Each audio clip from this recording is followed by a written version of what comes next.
Microphones come in all shapes and sizes, but it's not enough to know what they do. You gotta know how they work as well. And friend, today I'm gonna walk you through how I mic every subject in every video project, walking you through a very simple 2-mic setup. But before we get into that, I wanna give you a free gift for spending this time with me. It's my film studio gear guide that you can get at guidedproductions.com/studio gear guide, or you can click the link in the description below. But I've outlined everything in this very simple guide, from microphones to cameras, lenses, lights, you name it, everything on a budget. Because at Guided Productions, we're all about creating pro video without the need for spending or overspending on pro gear.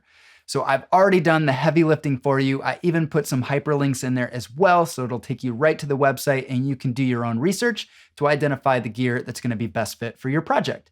Just go to guidedproductions.com/studio gear guide or click the link in the description below. Again, it's my free gift to say thank you. So let's go ahead and get started with the very first microphone that I put on every film set or every time I go to do a shoot, and that is, of course, my shotgun mic. You see it here above my head. Now imagine it's on a boom stand. I know you can't see the boom stand, it's slightly out of frame, but this mic is a directional shotgun mic. It's a tube-shaped mic that's designed to capture clear audio at the source. Whatever it's pointing to, that's what it's trying to target. And it does a decent job of filtering out audio that's not in line. You still want to control your environment to some extent, but I find that the shotgun mic does really well in this case. Now, this is my favorite mic to use in any film situation, and that's partly because when you're having a conversation with somebody, there's some distance between you and the other person, right? You're not always speaking right up against one another. So to have a mic that is pressed up against your chest or right on your face, it can just sound unnatural. Whereas a shotgun mic is designed to be slightly out of the way. There is a bit of distance and you can kind of play with that to get the sound that you're really interested in or what you're going for, whatever sound you're trying to create. Now, one thing I do have to point out when it comes to shotgun microphones, most of them are not powered. You're gonna need a way to create some external power. It needs 48 volts of what's called phantom power. Now, I have talked about this in previous videos, but you can get a digital USB interface like what you see on my desk in the back that's blinking. That is what will power these mics. You can also get a field recorder with 48 volts of phantom power built in. I've used that before as well. Now, some newer shotgun mics will let you put batteries in. Some of them are even rechargeable. They may have additional buttons and switches on them for different high pass or low pass filters, and they can be powered themselves. But in most cases, you're gonna want some type of external power for that microphone. It's not the same as like a stage mic that you could just pick up and flip on and start singing or speaking into. You will need to power that externally. In terms of setup for a traditional shotgun microphone, I already told you that my mic is currently on a boom stand. It's just a boom stand that you can pick up at Guitar Center, any music store, really. It's just a mic stand with an arm that goes up and down. You can also have a friend, or if you have other employees or other videographers that work with you, get a boom pole where they'll actually put the mic on a pole and hold it above your subject's head. This works really well when you have a moving shot and things like that. But typically I just throw my shotgun mic right on a boom pole. If you had to, you could probably get away with some fishing line hanging from the ceiling, but I wouldn't recommend that. Now, once we have our mic in place on the boom stand, you don't want to point it directly at the mouth. You're going to get a lot of the sibilant, a lot of the harsh S's if you start doing that. The way you want to position a shotgun mic is roughly 2 to 3 feet above and in front of your subject, slightly out of frame. Now you can see it here in the video, but typically I'll crop in so that you don't see the mic above my head. And you want it to be pointing down at their upper chest. This gets more of the brightness and the warmth of the voice and not so much of the harsh S's that you're typically used to hearing if you were to put it right in front of the mouth. Now, next up on our list is gonna be known as the lavalier mic, the lav mic, sometimes referred to as a lapel mic as well. But this is the tiny mic you see here attached right to my shirt.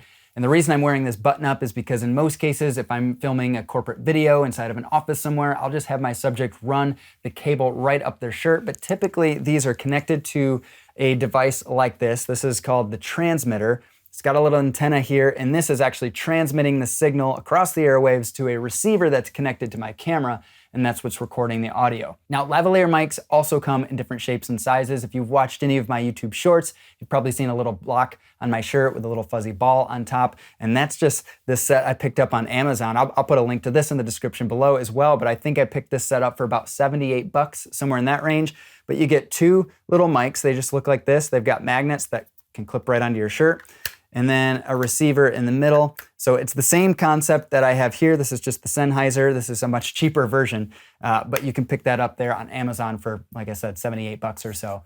And what's really nice about these is if you have a subject that's moving, if it's a walking shot or you're outside, it's nice to have that mic up close and personal with your subject, because then it filters out a lot of the background noise.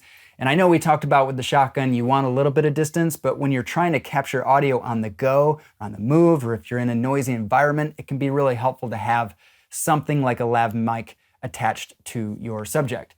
Especially if you are in a speaking engagement. Let's say we're at a ballroom at a hotel and you've got a speaker on stage and you want to capture audio, they don't want to hold a mic. This might be a way to do that. Or if you're live streaming and you need another source of audio, a lav mic is a great way to do that. Now, friend, one of the most important concepts when it comes to capturing clear audio for video is redundancy. Redundancy is key. You never want to be in a situation where one of your mics fails, a battery dies, something happens, and you lose the audio. You need to either reshoot again or figure out a way to make do with what you have. Having at least 2 sources of audio protects you from that. Statistically, both mics aren't going to go out at the same time, unless, of course, they're connected to the same device that is powering them, which I wouldn't recommend. Redundancy is so powerful. I'm even going to recommend that you take it just a step further. I know I said we were only talking about 2 mics here, but I'm even going to bring in a 3rd mic. This is a tiny little shotgun mic. I'll just pull this off here. Looks just like this. This almost always lives on my camera. You can see it's got the little headphone jack here. This plugs directly into my camera, and it just lives right on the side.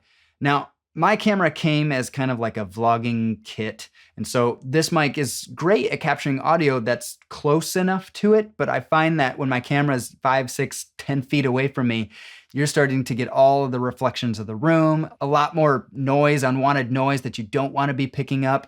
And so I will typically only use this mic to sync up the rest of my audio sources in post-production, and then I mute that track entirely. So rarely are you ever hearing the audio that's captured by this mic. Now, if I was much closer to my camera or using it as a vlog setting and I was holding it, that's where I would use this mic.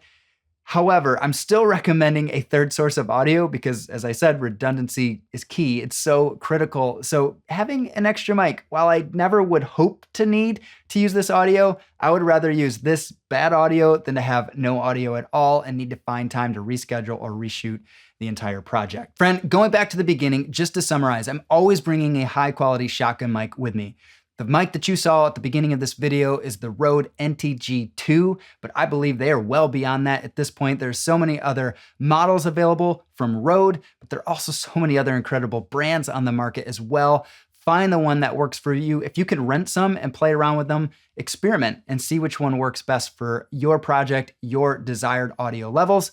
And then, of course, as a backup mic using a lavalier system, this could be a primary mic as well, but again, redundancy is key. I'm using the Sennheiser here today, but there's so many options. Rode makes a couple. And then, of course, the newer that I showed you earlier in this video, you can find on Amazon, and that link is down in the description below. Friend, if you have any questions about audio or microphones as it pertains to video production, I have been obsessed with audio long before I ever picked up a camera. So leave a comment below. I would be so happy to help in any way that I can, but make sure you go get your free film studio gear guide. It's my free gift to say thanks for spending this time with me. Go have an amazing day, experiment with your audio, and I will see you on another video real soon.